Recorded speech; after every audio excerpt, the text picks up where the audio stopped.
Muito bem, meus queridos, estamos de volta para falar de um dos filmes mais aguardados do ano. É um filme brasileiro já premiado lá fora e que tem levado muita gente para o cinema para conferir este que pode ser um dos 5 finalistas que vão concorrer a melhor filme estrangeiro. Eu estou falando de A Vida Invisível. Querida irmã, descobri o que é ser uma mulher sozinha nesse mundo.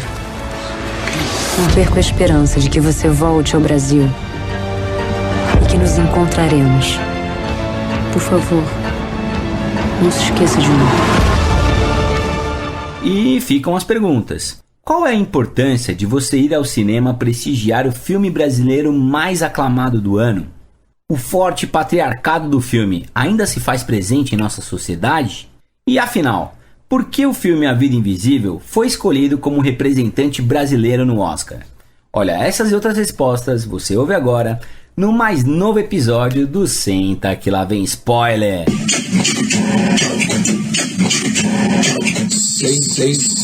Senta que lá vem spoiler. E aí, Cunha, tudo bem? E aí, meu garoto? Como é que você tá, velho? Cara, tô bem, estamos de volta aqui. Gosto muito de falar de cinema nacional, cara. Gosto demais quando a gente tem a oportunidade aí de conferir filmes diferentes, filmes super bem feitos. Cinema brasileiro, a gente já falou anteriormente aqui, está numa safra muito boa, né? A gente tem diretores altamente capazes, como é o caso do Karim Ainuz, que é o diretor deste A Vida Invisível, filme adaptado, né, do livro da Marta Batalha, uma tremenda de uma escritora que escreveu A Vida Invisível, de Eurídice Guzmão, que eu li, gostei demais. Daqui a pouco falamos um pouco mais sobre isso. Cunha, eu acho interessante esse lance de prestigiar, né? Qual que é a importância, velho, que você acha que tem de você sair de casa não pra ver um filme de herói, não pra ver um filme da Marvel, não pra ver uma comédia, nem um filme de ação, mas pra ver um filme made in Brasil, produzido aqui, que conta inclusive no elenco com Fernanda Montenegro, cara? O que você tem a dizer sobre isso? Olha aí, que pergunta desafiadora, cara, essa pergunta, a importância, né, de assistir um filme brasileiro no cinema. Não dá pra gente separar do momento, né, que a gente tá vivendo no cinema brasileiro, do momento, o contexto cultural, artístico brasileiro nesse momento também, algumas questões de Ancine, que a gente sempre tem o cuidado também, gente, é legal deixar bem claro que nesse podcast a gente não vai ficar abordando aqui, né, trazendo aquela visão política da coisa, tá? Mas não tem como a gente também separar completamente desse contexto. A gente teve um ano aí com Bacurau, um filmaço, um filme de resistência, que muita gente foi assistir no cinema. Porém, né, temos aí agora A Vida Invisível, e aí surge esse questionamento. Será que A Vida Invisível, né, esse filme ele tá tendo o mesmo prestígio no cinema? As pessoas, eu não vejo assim tanta gente falando da mesma forma como Bacurau. Me parece que muito mais pessoas foram pro cinema assistir Bacurau do que foram assistir A Vida Invisível. É importante a gente colocar também que muitas pessoas foram pro cinema para assistir esse filme para tirar a prova. Será que esse filme é oscarizável? Será que ele não é?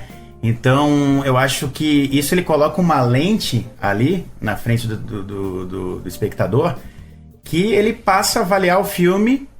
Talvez, Bacurau é mais isso, esse é mais isso, esse filme, é legal, mas eu acho que no Oscar não funciona, ele não tem o apelo de Bacurau.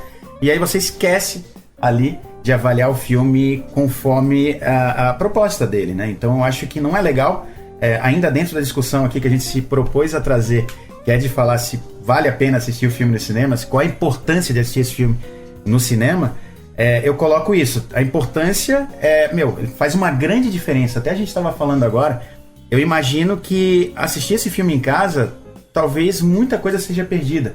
Por todo aquele mise-en-scène, por tudo que ele traz, que na grande tela fica muito legal, eu acho que ele tende a perder muito na TV, né? Mas aí de novo fica essa coisa, muito cuidado para quem for assistir, para não ir assistir pensando, eu preciso conhecer esse filme para que se ele for indicado eu torça por ele ou não. Muito cuidado com isso. E é importante dizer também, cara, que a gente tem um filme de Karim Ainuz aqui, né? O Karim Ainuz, pra quem não sabe, fez lá atrás o Madame Satã, fez Abismo Prateado, Céu de Sueli, na minha opinião, o filme mais bonito e mais completo dele, e Praia do Futuro com Wagner Moura, que também é um filme que trata da relação de irmãos, né?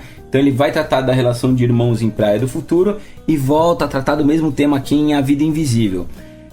Cara, e é legal dizer que o Karim Ainuz, cara, ele faz um cinema muito sinestésico, sabe? Então não é só a imagem, é o som, é o suor, é a ambientação, é a fotografia, né? O parceiro dele de fotografia, que o nome não me vem à cabeça agora, já é um parceiro habitual dele. Então ele trabalha profundidade, cinematografia, os elementos em cena. Ele quer dizer muita coisa a cada cena, né? Os objetos não estão ali por acaso. Ele é um ótimo diretor de atores e atrizes. Tanto é que a gente vê as duas irmãs, né, que são atrizes jovens, brilhando muito, né? Elas realmente roubam a cena no filme. Você compra muito a relação das duas irmãs. Então ele é um diretor altamente capaz e que pede a ida ao cinema para você ter a experiência completa, né? Não diminua a sua experiência, vá ao cinema se você tiver empolgado ou ao menos curioso para ver A Vida Invisível. Legal também falar, Cunha, que é um filme que tem uma impressionante nota 8 no IMDb, né? E 91% de aprovação no Rotten Tomatoes, cara. É bastante. Aí eu tô falando de aprovação da crítica, né? Então a crítica em geral gostou muito do filme, o que na minha opinião é um pouco óbvio, porque, de novo, é um diretor que sabe filmar, ele sabe fazer filmes bons, ele tem muita qualidade, ele tem muito estilo, né? A estética dele é um negócio realmente de tirar o chapéu.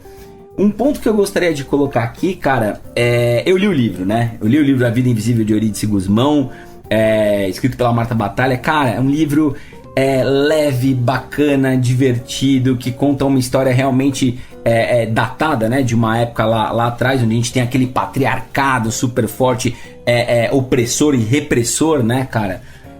Só que no livro, a Eurídice, ela não é uma pessoa que só sabe tocar piano. Ela é uma artista completa, então ela sabe cozinhar, ela sabe bordar, ela sabe pintar, ela sabe tocar piano, ela tem 1001 talentos. Ela é como se ela fosse um gênio incompreendido, né?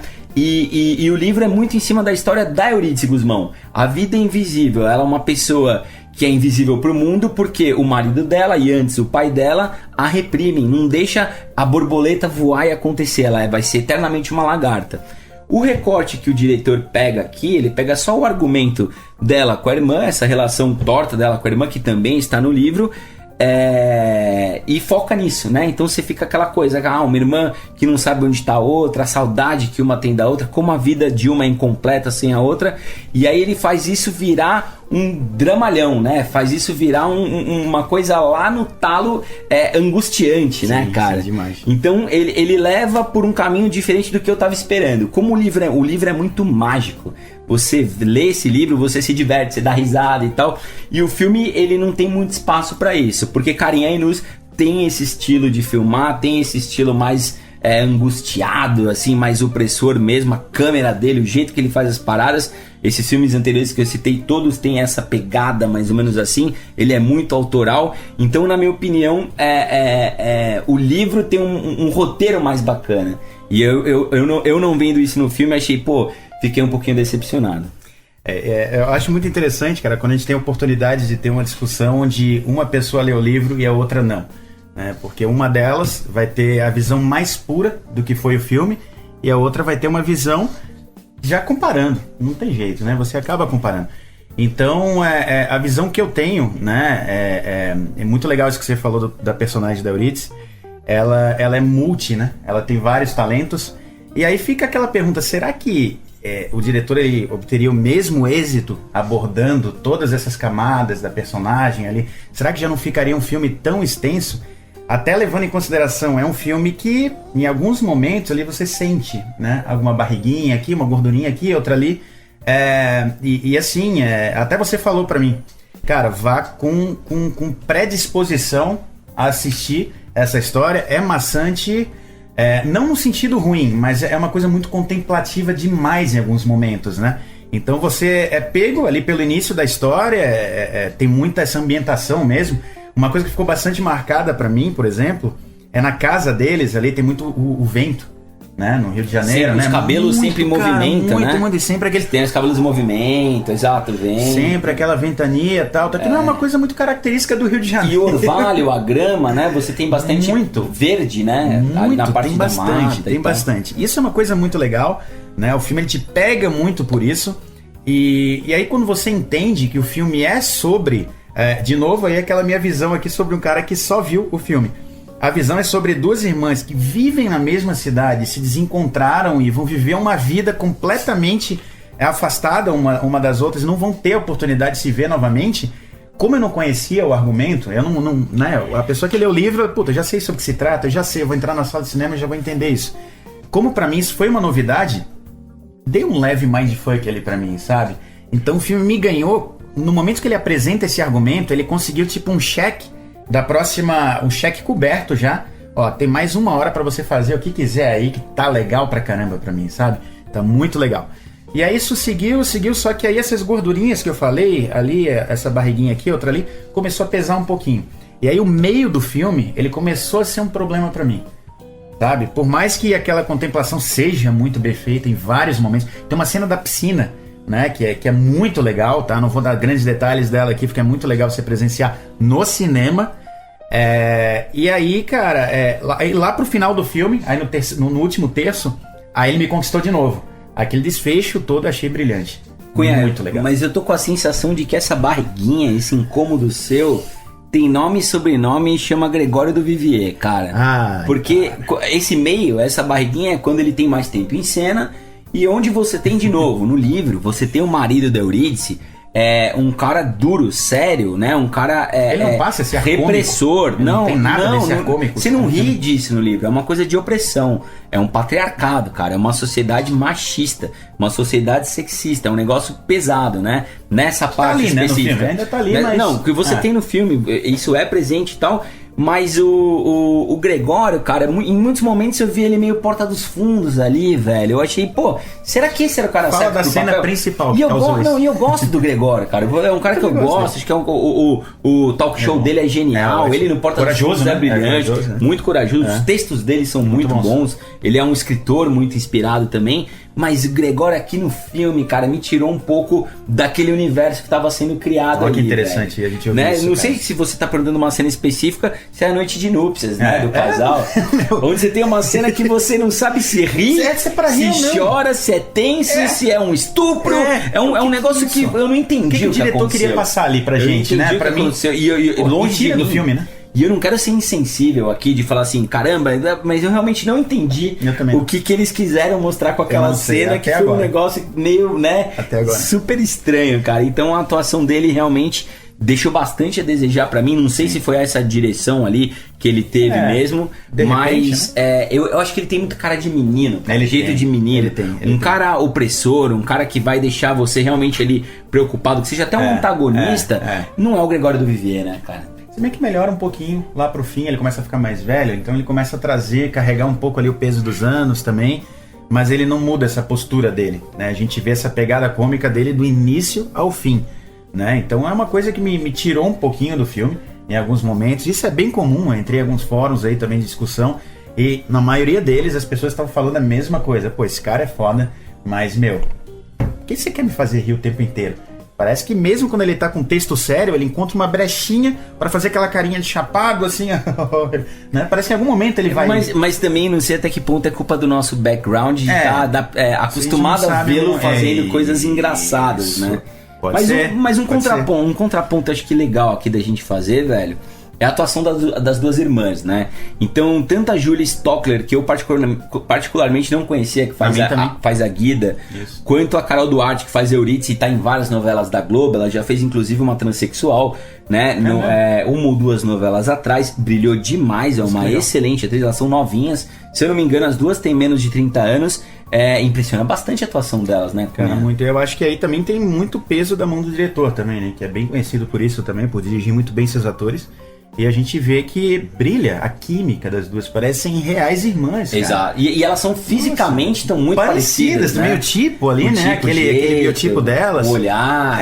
E elas olham uma pra outra, você vê que ali, uma ligação, tá querendo estar com a outra. É uma coisa umbilical mesmo. É umbilical. Né? Elas sentem falta ali de não estar uma com a outra e tal. E aí é onde, pra mim, o filme começa a funcionar. Você se importa tanto com uma tá com a outra, que você detesta a atitude daquele pai, você começa a ir contra aquilo, isso não faz sentido. Exato. Olha isso, né? Então, eu acho que se o núcleo das duas irmãs ali, se ele não tivesse tão inspirado, aí talvez eu não fosse entrar no filme como eu entrei. A única parte das duas irmãs que me incomoda, eu sou um cara bem chato, né? Você sabe disso.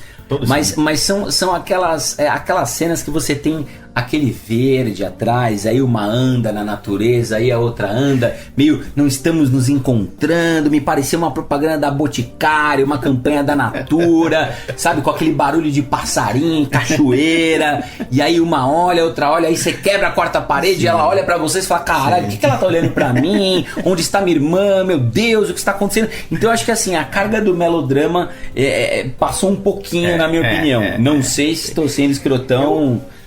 Mas enfim, pra mim passou um pouco, sabe? Não me incomodou isso, cara. Ficou um pouco Televisa. Eu sei bem do que você tá falando. Tem momentos ali mesmo que você olha assim, né? Inclusive nesse momento de barriga, tem vários desses momentos aí presentes.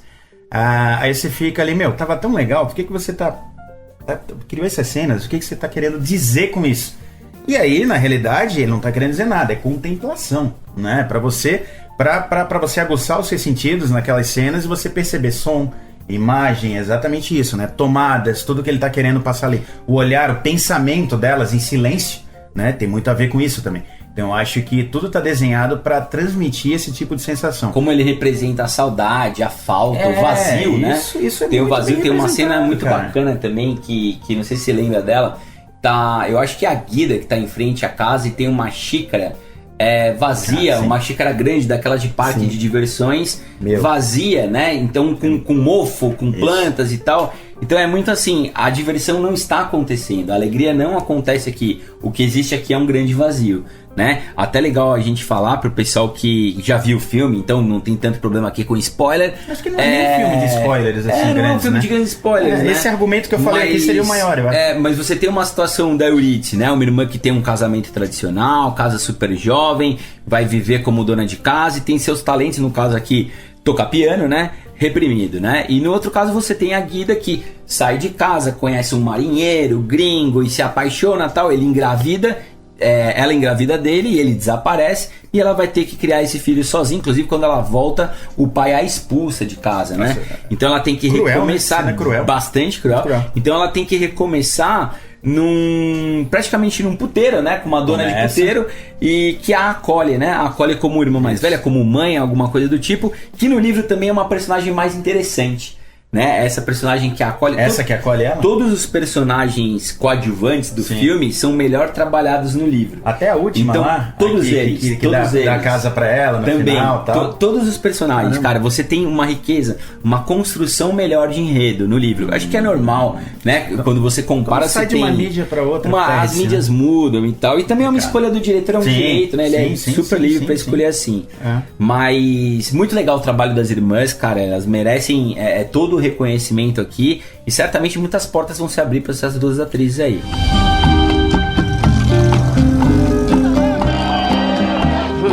Eu sinto que o Yorgos me ama pra sempre. Sem dúvida. Eu particularmente também achei muito legal e no momento, né, a gente tá aí estamos num momento de valorização do cinema brasileiro, num ano bom, a gente ter uma surpresa como essa, né? Pra mim foi uma baita surpresa esse filme. E eu sempre falo pra você, né? Quando eu durmo e acordo no dia seguinte, ainda lembrando do filme, assim, poxa, o filme ficou comigo, sabe? Esse filme ficou comigo, essa história ficou comigo. Interessante você falar dormir e acordo no dia seguinte, porque eu dormi e acordei no filme, né? Eu pesquei por uns 15 minutos, eu pesquei no filme. Você me falou que foi 20, foram 20. Foram uns 15 a 20 minutos. É muita contemplação pra mim, cara. Acho que eu vi no horário um pouquinho tarde. Foi ter lido o livro. Pode ter sido ter lido o livro e tal. Mas acho um ponto legal pra gente falar aqui também, que é esse lance do machismo e do patriarcado que acontecia ali nos anos... Eu não sei dizer se a gente tá nos anos 50. Finalzinho de 50 para 60, né? Eu senti uma coisa 50, 60, é isso? Inclusive, abrindo até a janelinha para isso, que caracterização de era, né? De época, feita, né? A reconstituição muito bem feita, cara. As roupas, figurino, cabelo, muito legal. Maquiagem. Até fazendo um paralelo com o filme... trabalho, né? É demais. Fazendo um paralelo com o filme que a gente viu há pouco tempo, inclusive, o filme da Abby, que foi uma coisa que não comprou a gente, né? A caracterização daquela época. Eram muitos elementos óbvios, tipo um Fusca. Anos 80 vai ter um Fusca ali. Só pra dizer que um tem, Lego né? ali, um negocinho, sabe? E nesse filme não, você portado. Não, aquele Rio de Janeiro, Rio de Janeiro te compra, muito autêntico, muitíssimo bem belíssimo feito. trabalho de produção, né? Merece todo o reconhecimento. Muito legal. E eu ia mesmo. colocar o lance do patriarcado aqui, Cunha, que é o seguinte: somos dois homens falando sobre um filme para mulheres, né? Uma relação entre as irmãs, uma relação entre elas e os homens, entre elas e a sociedade, como a sociedade não as valorizava, né? O mundo dos homens. Nem a mãe delas, nem a irmã, nem a outra irmã. Você vê todas as mulheres, outra que não pode ter filho, é um mundo muito masculino, né? Como de fato era naquela época. E a gente perguntou aqui no começo desse episódio, ainda hoje é assim, Cunha? Porque a gente vê a luta das mulheres, o feminismo, né? A galera que simpatiza e se diz feminista. Eu não sei se algum dia um homem pode de fato ser feminista ou ele é só um simpatizante da causa, né? Porque ele não tá em seu lugar de fala, ele não tá sentindo, ele não passa por isso. Ele não tem o assédio na rua, ele não tem os olhos gulosos, ele não tem a mão boba idiota, ele não tem uma série de agressões, né? Que as mulheres passam por isso. Nos dias de hoje, Cunha, você acha que a gente teve algum tipo de evolução ou ainda tem um longo caminho a ser percorrido aí, cara? Olha aí, cara, eu acho que a gente teve evolução só por a gente estar aqui falando sobre isso, por haver muitas conversas na sociedade nesse momento sobre o assunto. Então eu acho que a evolução ela tá aí, né, nessa consciência. Mas é engraçado também, a gente para pensar onde que tá havendo essa discussão. Será que é na nossa bolha? Será que é com as pessoas que a gente conversa só desse meio? E lá embaixo mesmo, você chega em outras castas, não existe nada disso e continua tudo igual? É muito difícil. E como você bem falou, a gente não tá passando por isso. Que autoridade temos nós? Zero. Pra falar, né? A gente Zero não tem autoridade nenhuma, né, cara? Eu acho que até por isso é legal a gente falar aqui pra nossa audiência que em 2020 teremos novidades no Senta Que Lá Vem Spoiler. Tá e uma delas é a presença de um terceiro elemento que vai rotacionar, né? Muitas vezes, então, num caso de um filme como esse, um filme muito voltado às mulheres, teremos uma mulher comentando em seu lugar de fala devidamente colocada para enriquecer a discussão, certo, Cunha? Certíssimo, e vai colocar a gente no nosso lugar, né? Voltei! Eu cometi um erro. Eu quero falar com a minha irmã. Foi-se embora! Está na Europa. Entrou na escola com que sempre sonhou. Que a Eurídice nunca saiba que ela aqui esteve. Cara, e a gente chega num ponto que é um ponto delicado, né? Como todos sabem, ou a maioria já sabe, A Vida Invisível foi o filme brasileiro escolhido para entrar na briga aí pelo Oscar de melhor filme estrangeiro, né, em língua estrangeira, preterindo, né, o nosso querido, amado, idolatrado, insensado Bacurau, Cunha. Pô, Kleber. E aí, cara, você achou que você viu os dois filmes, analisou, você que é um cara mais cadenciado, analista, foi justa a escolha ou não foi, Cunha? Vamos lá, né? Eu acho que olhando pelo olhar agora fora do business, né? Fora aí desse mercado, sobre como essas coisas de indicação funcionam. Sem lobby. Pelo seu gosto. Pelo meu gosto. Sem lobby. Puro, cara, puríssimo. Daria Bacurau na cabeça fácil, sabe? Mas muito fácil, com uma distância, sabe, abissal. Agora o problema, né, o que a gente tem aí também em background, aí, o que tá acontecendo, é que a Amazon, ela tá investindo muito na campanha de divulgação da Vida Invisível. Então é uma estratégia que a Amazon vem adotando desde o ano passado. Ela vem escolhendo alguns filmes aí estrangeiros de vários países, coloca muito dinheiro em cima para divulgação, para a academia perceber aquilo e avaliar e colocar na briga. Então quando ela percebe que o filme tem muito potencial cinemático, alguma coisa assim, então ela quer começar a construir marca em cima desses filmes. E ela elegeu A Vida Invisível para fazer isso. Então Bacurau, ele ficou sem esse aporte, né? Então aqui no Brasil foi decidido que, pô, se o filme já recebeu esse aporte, vamos lá. A gente tem chances de ganhar o tão desejado Oscar aí nessa história. E o Bacurau, até onde eu sei, ele tem uma produtora que tá aí por trás, que tá financiando também, mas é uma campanha muito mais artística, uma coisa que tá muito mais ligada aos princípios do filme. Então é uma coisa muito mais romântica, um negócio muito mais, né? E a Amazon não, a Amazon tá indo pra guerra, business, dinheiro, publicidade, vamos levar o Oscar. Então o que você faria numa situação dessa? É a sétima arte ou é o mercado brasileiro em si? Olha, cara, eu tenho outros dois argumentos pra dizer por que A Vida Invisível está no Oscar e não Bacurau, que eu também prefiro, eu acho mais filme, tá? O primeiro, a gente usa, né, eles usam no caso, Fernandinha Montenegro, né, que a gente, Fernanda Montenegro, a primeira dama do nosso cinema, como garota propaganda do filme, né? Aliás, não falamos aqui, falemos agora. Os últimos 3, 4 minutos é o tempo em tela de Fernanda Montenegro e está suficiente. Uma atriz desse calibre, com 10 segundos em tela, ela já entregaria o que precisa entregar. Ela entrega com os olhos, ela entrega com a expressão, ela entrega olhando por uma menina que é filha da irmã dela lá na frente, que ela vê a irmã porque é idêntica, é a mesma pessoa praticamente, e a emoção nos olhos da Fernanda Montenegro, meu garoto, já teria valido o ingresso. Então, quando eles usam a Fernanda Montenegro como garota propaganda do filme, então, tanto é que no trailer termina com ela convidando você, e quem sou eu para recusar um convite de Fernanda Montenegro para ir ao cinema assistir filme? Seria uma desfeita. Nossa. E esse é um ponto. O segundo ponto, a gente tem na Vida Invisível uma história universal. Então essa história de repressão às mulheres, né, toda aquela ambientação, o casamento da forma que foi, a gente tem indícios de estupro ali, né? A gente não vê em nenhum momento a Eurídice fazendo amor, a Eurídice tendo uma relação sexual consensual ou com vontade, né? Ela em nenhum momento prazer, né? não existe o prazer, né? O prazer dela é tirado dela o filme inteiro, né? Então essa coisa, essa exploração, a temática do filme, as escolhas inteligentes do diretor até fazem o filme ser universal e entendido em absolutamente qualquer língua, em absolutamente qualquer lugar do mundo. Bacurau, por mais incrível, fantástico, multitemas, um filme que vai em vários gêneros, ele é muito específico. Você precisa ter o contexto do Brasil, você precisa ter o contexto do Nordeste, né, desse momento que a gente está hoje, para entender todas as analogias e metáforas ali. É um filme com muitas coisas que você precisa ter um background para te complementar. Então eu acho que por conta disso também, né, além do investimento da dona Amazon aí, a Vida Invisível passou na frente e acredito, cara, vou te falar de verdade, acredito que ele estará entre os 5, viu, Cunha? A gente tem, se não me engano, nessa etapa, não sei se são 20 ou 30 filmes, né, que já passaram de uma primeira e de uma segunda seleção, né? E a última seleção, que sai em janeiro, vai determinar quais são os 5 filmes finalistas, e estou bastante otimista com a Vida Invisível estar ali. Pena que ela vai ter pela frente o Parasita, né?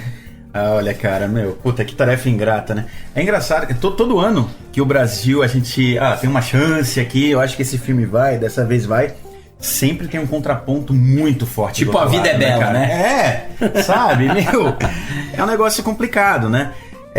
Agora, só voltando também na questão do filme, A Vida Invisível, tem o fator Rio de Janeiro e o fator Nordeste, né, para essa análise universal. O Nordeste, né, especialmente o Nordeste ali retratado no filme Bacurau, é uma coisa. Não é o Nordeste ali que os turistas não é o Nordeste para exportação, né? Não é esse Nordeste. E no Rio de Janeiro, você não, no filme aqui da Vida Invisível, você não chega a ver o lado da miséria, também não tem nada disso, né? Então, Rio de Janeiro contemplativo, isso é muito universal. Poético, também, né? Poético, exatamente essa palavra, poético. Então, eu também acho sim que tem muitas chances mesmo. Porém, o Parasita tá aí pra parasitar o nosso Oscar. E agora? Mas só de estar lá, né, cara? Só de estar lá. É legal pra caramba. Só de ver a cerimônia com a Fernanda. Genial, já é um puta barato, né?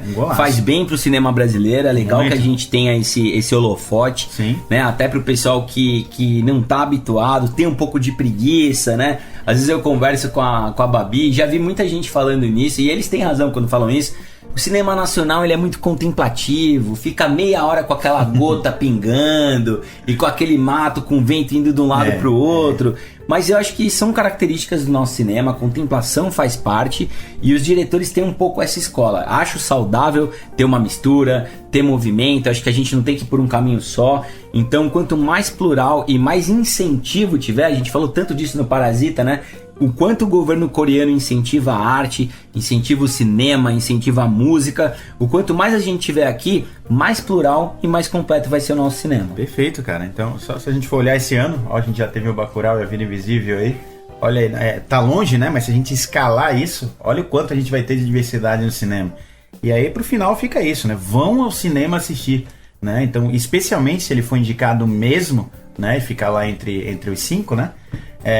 Ele deve voltar a cartaz, né, em circuito nacional aí um pouquinho mais forte. Então vão ver esse filme no cinema, gente, por favor. Além de ser muito além de ser um filme brasileiro, é um baita de um filme que merece, sim, ser ali degustado na sala de cinema.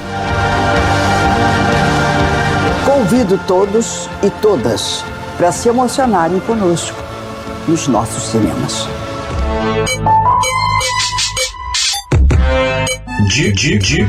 Dicas do Sansão.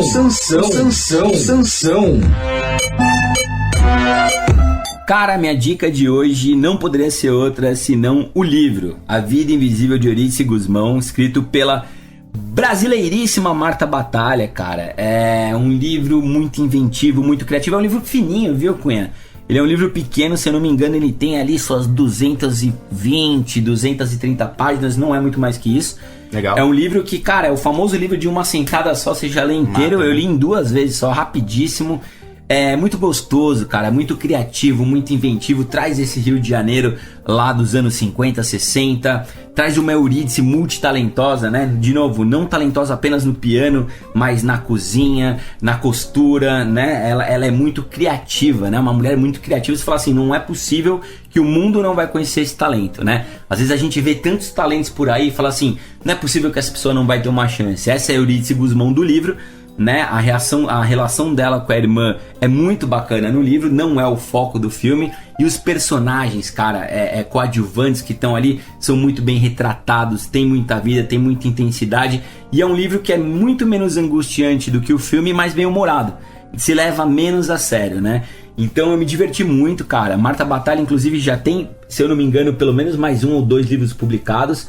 É uma autora, para quem é do Clube da Leitura, gosta de ler aí, que eu super recomendo, A Vida Invisível de Eurídice Gusmão. Vai atrás que vale a pena, inclusive por conta do filme, vocês que frequentam as livrarias vão ver esse livro em destaque em muitos lugares, até capa, ali né? com um pedacinho da capa do filme, com aquela tipografia diferente, isso, aquela coisa bem tropical, né? É um filme muito tropical e tal, mas vale muito a pena o livro.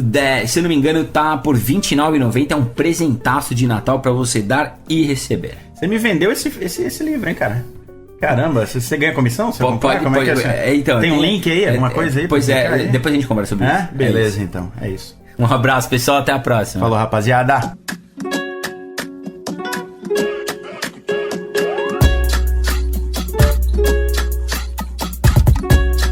O que é o Senta Que Lá Vem Spoiler, cara? Olha, o Senta Que Lá Vem Spoiler, Sansão, é um podcast dos nerdicitários, começa por aí, chamado... Um deles é o Rodrigo Cunha e o outro cara é o Renato Sansão. São 2 caras que falam desde que se conhecem de cinema. Então a gente adora falar sobre isso, gente. Cinema, séries, né? Indústria do entretenimento, nerdices, né, em geral. Nerdices em geral, mas sempre atreladas ali à tela. A telona. Telona. Telinha também. Telinha também. E é legal falar também, né, Cunha, que estamos nas redes sociais, né? Estamos no Facebook, estamos no Instagram e estamos no... Só isso, né? São as 2 redes sociais. Para por aí, cara. né? A gente não consegue administrar tudo. A gente usa muito a nossa sigla, que é o SQLVS. Então, se você digitar tanto no Facebook quanto no Instagram na busca SQLVS de Senta Que Lá Vem Spoiler, você nos encontrará e poderá dar sugestões para próximos episódios e, né, comentários, falar se você tá gostando ou não tá gostando e, quem sabe, fazer parte da Caverna do Spoiler e participar com a gente. Então, mais uma vez, se você quer indicar aí pro seu amiguinho o podcast do Senta Que Lá Vem Spoiler, é muito simples, cara. A gente tá em todas as plataformas, mas aí chegou lá no Google, Senta Que Lá Vem Spoiler. O Google vai falar pra você onde a gente tá. E não é pouco lugar, né? Spotify, Deezer. Tá lá no Google Podcasts. Google Podcasts, o iTunes também, que é o Apple também. Podcasts. E no Tunin. Tunin, é verdade. Senta Que Lá Vem Spoiler jamais seria possível se não fosse a colaboração do nosso querido amigo editor, o ninja editor português Norberto Notari, o incentivo incondicional da nossa roteirista, motorista e diretora artística Babi Gotardo. E tem alguém que você quer homenagear, Cunha, agora? Olha, cara, todos os nossos ouvintes. Estão por aqui. Nossos ouvintes. Os gatos que estão na sala e todos os cachorros também estão por aqui. Aqui da Caverna do Spoiler. E ele, né? Ele, maestro, o maestro Drogo, que tá sempre com a gente, muitas vezes cedendo a caverna VIP do Spoiler. Então esperamos vê-lo aqui. Aliás, ter você aqui com a gente, ouvindo não só esse, como outros episódios, na plataforma que quiser, no horário que quiser, no volume que quiser. E não se esqueça, né, Cunha? Coloquem os seus fones, aumentem o volume e... Senta Que Lá Vem Spoiler! A, B, or the B?